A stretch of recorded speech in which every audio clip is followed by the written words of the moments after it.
Bom dia, meus queridos irmãos, como é que vocês estão? Mais um dia que o Senhor nos dá, mais um dia que o Senhor derramou a misericórdia dele sobre mim, sobre você, sobre nós. Queridos, nós estamos estudando o livro de Salmos. Hoje nós vamos ver o Salmo 14, mas nós vamos orar pedindo a bênção do Senhor e vamos meditar nele nessa manhã, não é? Porque é bom desde manhã já enchermos o nosso pensamento com a palavra de Deus, né? Que é poderosa para salvar as nossas almas.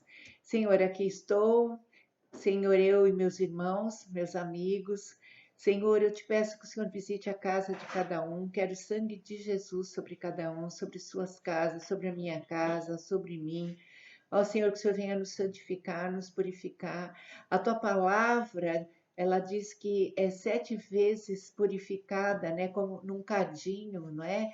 De fogo. 7 vezes, ó Deus, para até que a nossa vida, Senhor, resplandeça a vida do teu filho. Por isso, Senhor, venha nos purificar com teu sangue e nos preparar para ouvir essa palavra pura, santa, aleluia.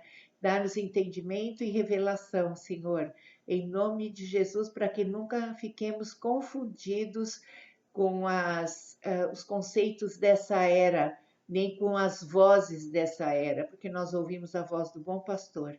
A ti seja toda a glória, toda a honra, em nome de Jesus. Amém. Queridos, vou ler o Salmo 14. Diz assim, a corrupção do pecador e a sua redenção, né?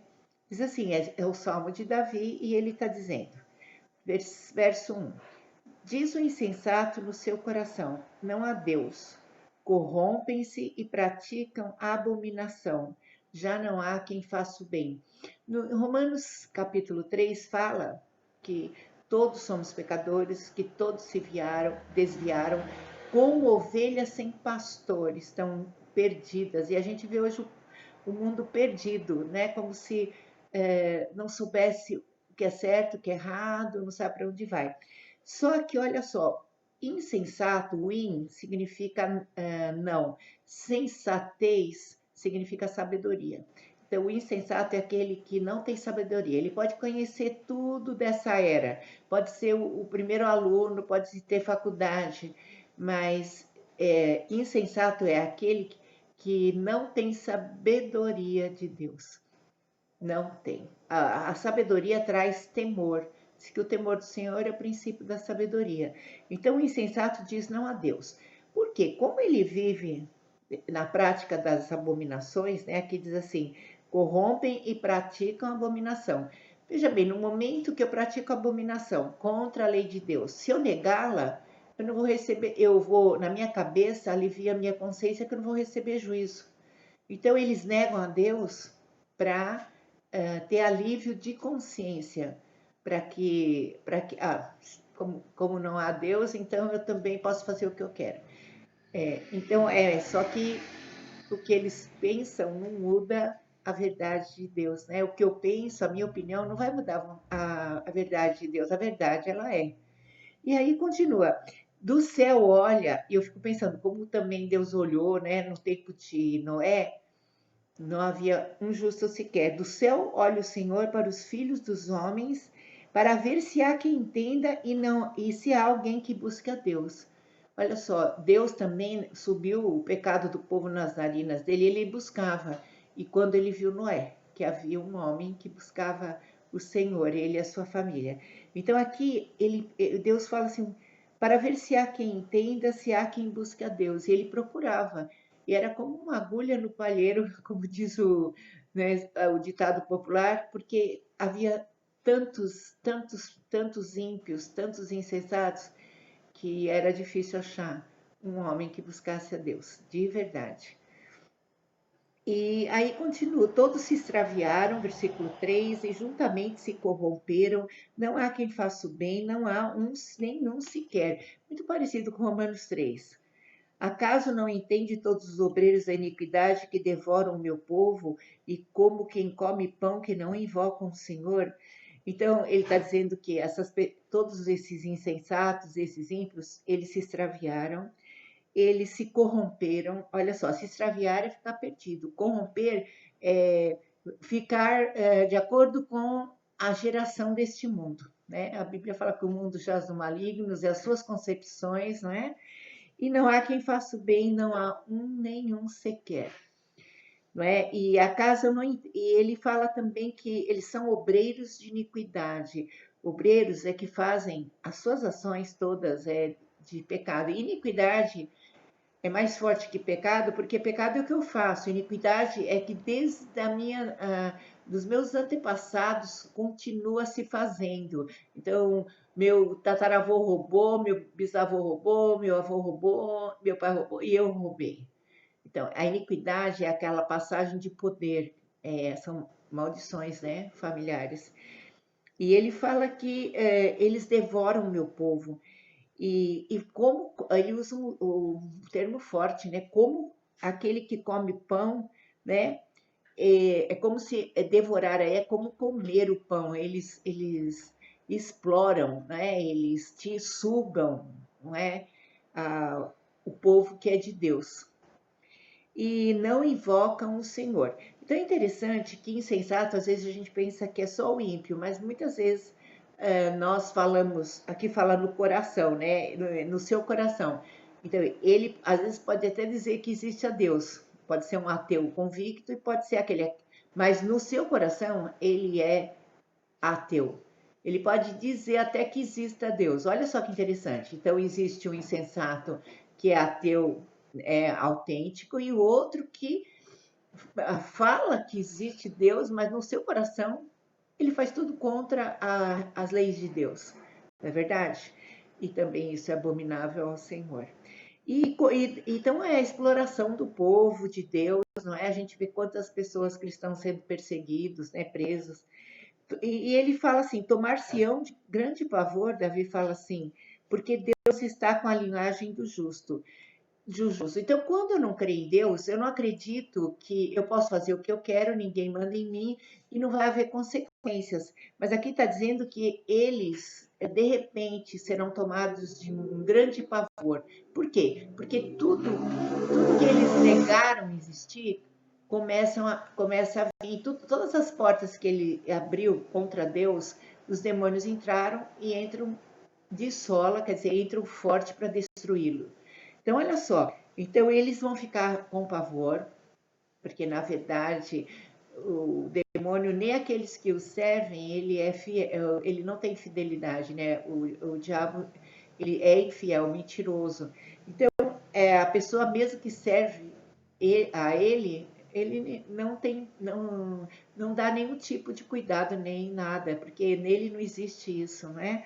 Então, eles começam a ter consequências de seus atos.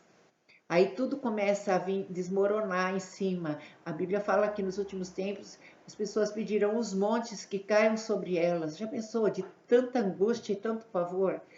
O inimigo sempre fala, as vozes falam assim, você faz o que quer, pois ninguém manda em você e não vai acontecer nada. Só que vai. Que tudo é uma semeadura e uma colheita, não é? A Bíblia, filho, que o homem semear também ceifará. Então diz assim, mas só por quê? Porque Deus está com a linhagem do justo. Justo aqui não é aquele que não é pecador, é aquele que é pecador justificado gratuitamente pelo sangue de Cristo.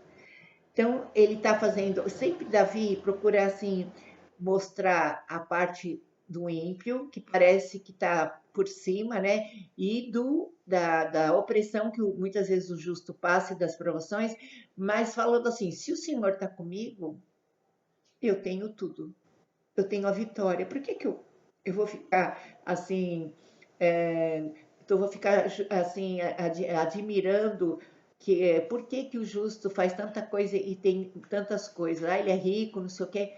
Não, Davi fala assim, ó, o justo, o Senhor está com ele.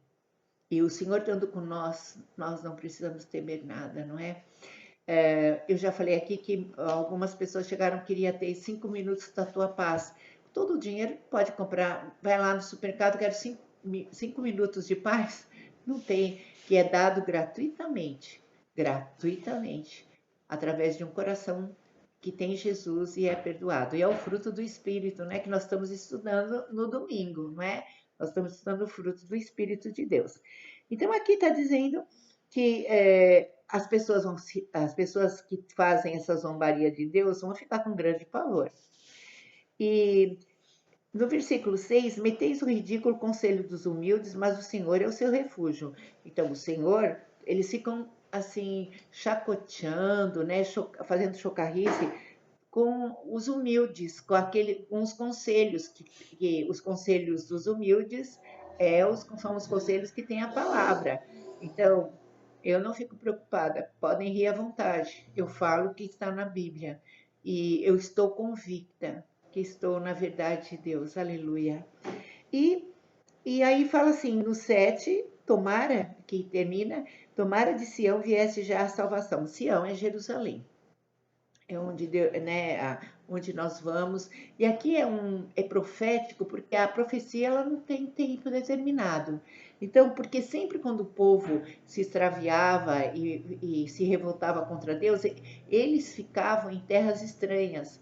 Então, aqui fala que eles vão voltar para Jerusalém, como agora também. Nunca ninguém acreditava que Jerusalém ia ser reconstruída, ia voltar para o povo para Jerusalém, né? Tudo para ia ser a capital, né? Onde Jesus morreu, onde Jesus estava. Ninguém acreditava que os judeus iam voltar para lá e voltaram. Então aqui está falando assim: quando o Senhor restaurar a sorte de seu povo, que é o Salmo 126, maravilhoso, então exultará Jacó e Israel se alegrará. Aqui é tanto no final dos tempos, que também na grande tribulação vai haver 144 mil judeus que vão se converter, então vão voltar, né, vão se converter a Deus, a Jerusalém celestial, e também está falando desses ímpios que precisam voltar para Deus, precisam voltar para Deus. E ainda é tempo de salvação. Então, todas essas pessoas que zombam de Deus, ainda a porta está aberta. Por isso que nós precisamos pregar. Agora, o que é muito triste, irmãos, é que quando essas pessoas falam que não há Deus, muitos cristãos ficam com dúvida. Assim, ai, será que então Deus não existe? É mentira. Para mim, pode vir o diabo de carreirinha falar que não existe Deus. Eu sei que Deus existe. Ó, se fez sangue. Quando a palavra de Deus se faz sangue aqui, quando o sangue de Jesus nas nossas veias, lá em João 14, em João 16, o Espírito Santo me conduzirá a toda a verdade, não é? Então, eu posso ouvir, eu tenho pena de quem fala isso. Agora, uns ficam contaminados e ficam com dúvidas. E é isso mesmo que a má semente quer. Se você tem a boa semente no coração, você vai orar por essas pessoas e pedir perdão por eles para que eles se convertam. E não ficar, ai, agora não sei, estou com dúvidas. Então, nós precisamos estudar a palavra, orar, ter certeza da verdade. E aí não ficaremos com dúvida. Deus seja louvado, engrandecido. A palavra de Deus é pura. A palavra dos insensatos e dos ímpios são terríveis. Que você procure a boa semente, a palavra de Deus. E ela é a bússola que te guia e não te deixa perdido. E que Deus possa ter misericórdia dos que pensam nesse salmo como insensato. Senhor, nós queremos o teu sangue sobre nós. Senhor, não nos deixe contaminar com as ideias desse mundo. Senhor, que o Senhor tire todas as dúvidas, Senhor, porque a tua palavra, ela traz fé, esperança, ela traz certeza. Então, Senhor, toda palavra de semente má seja arrancada do coração de quem está ouvindo e que entre a boa semente, a fé que vence o mundo. Quem é que vence o mundo, senão aquele que crê que Jesus é o Filho de Deus? Aleluia! Senhor, traz a porção da fé que nós precisamos. E, Senhor, e converta, ainda é tempo dos insensatos e dos que não temem a Deus se converterem e se arrependerem do que falam e do que pensam, porque certamente o Senhor vem. Vem, Senhor Jesus. Aleluia. Um beijo grande, um bom dia. A paz até a noite, que nós vamos ter a ceia do Senhor às 19 horas, vamos ter o culto e a ceia do Senhor. Por isso vocês preparem o suco de uva e o pãozinho que nós vamos comer juntos, cear juntos. Deus os abençoe, em nome de Jesus. Amém.